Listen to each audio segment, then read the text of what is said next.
আজ আমি পাবদা মাছ দিয়ে টমেটো দিয়ে ভুনা করে দেখাবো আপনাদের কীভাবে ভুনা করি। সাথে থাকেন, দেখতে থাকেন। প্রথমে তেল দিয়ে নিলাম,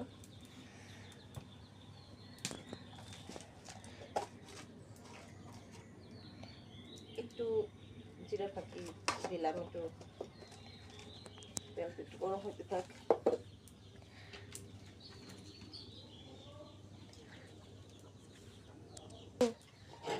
একটু তেলটা জিরাটা একটু পোড়া পোড়া হওয়ার পরে এখানে কাঁচামরিচ,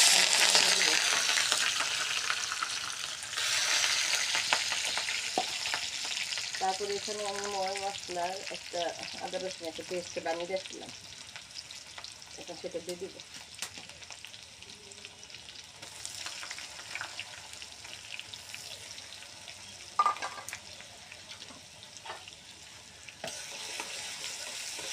ভালোভাবে নেড়ে ছেড়ে মশলাটাকে কষিয়ে নিব।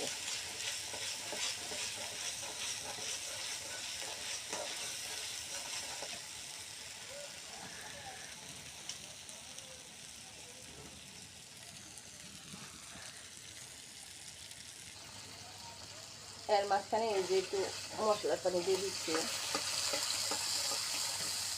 সামনে একটু পানি দেওয়ার পরে আমি এখানে টমেটোগুলো ছোটো করে রাখা টমেটোগুলো দিয়ে দিলাম।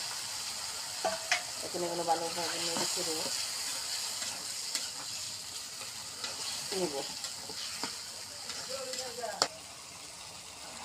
টমেটোগুলো একটু ভালোভাবে সিদ্ধ হওয়ার পরে মশলার সাথে মিশানোর পরে এখন আমরা কাঁচা মাছগুলো দিয়ে দিব। এখন টমেটো আর পাতা আবার ভালোভাবে একটু কষিয়ে নিব। নেওয়ার পরে এর মাঝখানে আমি একটু পানি অ্যাড করে দিব।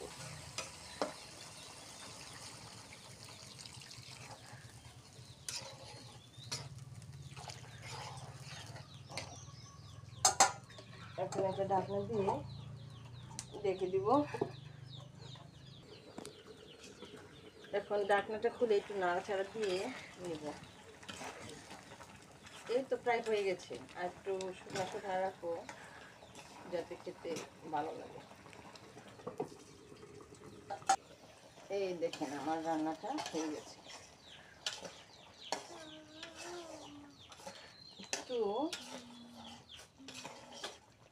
এরকম আটা আটা ভাবে রাখতে হবে যাতে বাদ দিয়ে খেলে একটু ভালো লাগে, টক টক লাগবে।